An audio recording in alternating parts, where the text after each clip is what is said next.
ప్రాణం పోయినా పెన్షన్ పోలేదట. మరణించిన వారి పేర్లపైన కొనసాగుతున్న పెన్షన్లు. మరో 50,000 మందికి పైగా అనర్హుల గుర్తింపు. కొనసాగుతున్న లైవ్ అథెంటికేషన్ ప్రక్రియ. ఇది చాలా పగడ్బందీగా జరగాలి.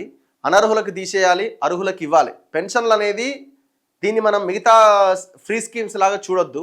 ఎవరికైతే ఆ పెన్షన్ రావాలో అర్హులకి వాళ్ళందరికీ ఖచ్చితంగా పెన్షన్ రావాలి. దాదాపు అనర్హులే 50,000 మందికి పైన ఉన్నారట. అంటే దాదాపు 1,00,000 మంది దాకా వాళ్ళే ఉన్నారట. అంటే ఈ ప్రభుత్వం పైసలు ఏమైపోతున్నట్టు?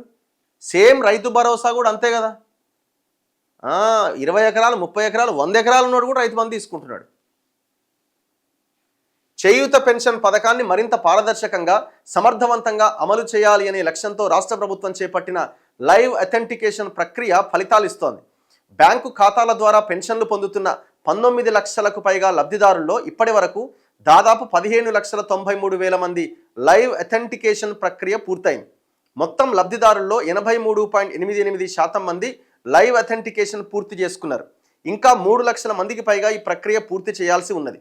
దీని ద్వారా వేలాది మంది అనర్హులను గుర్తించారు. ప్రజాధనాన్ని కాపాడుతూ నిజమైన అర్హులకు సంక్షేమ ఫలాలు చేరేలా ప్రత్యేక పరిశీలన కార్యక్రమాన్ని ప్రభుత్వం కొనసాగిస్తోంది.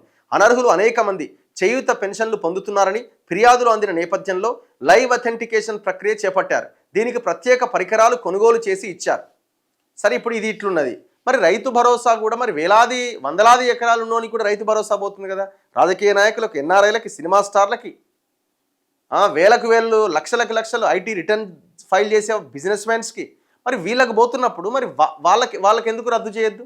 దాని మీద ఎందుకు ఫోకస్ ఉండదు? ఇది ఇంకా ఓవరాల్గా చెప్పాలంటే ఇందులో చనిపోయిన వాళ్ళు కూడా ఎవరో పేదోళ్ళు, ఎవరో చిన్న వాళ్ళు ఉంటారు. మరి ఇక్కడ పెద్దోడు ఉన్నాడు కదా రైతు భరోసా దాంట్లో, మరి వాళ్ళ మీద ఎందుకు ఫోకస్ చేయరు? ఈ లైవ్ అథెంటికేషన్ సందర్భంగా గ్రామీణాభివృద్ధి శాఖ సిబ్బంది క్షేత్రస్థాయిలో ఇంటింటికి వెళ్లి పరిశీలన చేపట్టారు.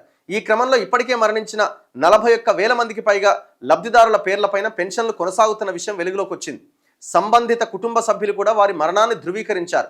అదేవిధంగా సుమారు 14,000 మంది లబ్ధిదారులు ఎక్కడా గుర్తించలేని పరిస్థితి, అంటే నాన్ ట్రేసబుల్ అట. 14,000 మంది ఎక్కడున్నారో తెలియదట. మరి పైసలు ఎట్టబోతున్నాయి? మరో 3,475 మంది ప్రస్తుతం ఇతర రాష్ట్రాల్లో నివసిస్తున్నప్పటికీ తెలంగాణలో పెన్షన్ పొందుతున్నారట. అలాగే 100 మందికి పైగా లబ్ధిదారులు స్వచ్ఛందంగా తమకు పెన్షన్ అవసరం లేదని చెప్పారు.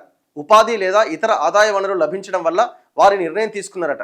ఇంకా సుమారు 10,000 మందికి పైగా లబ్ధిదారుల ఆధార్ కార్డులు రద్దయినట్లు వెలుగులోకి వచ్చిందట. ఇది ట్రాన్స్పరెంట్గా జరగాలి.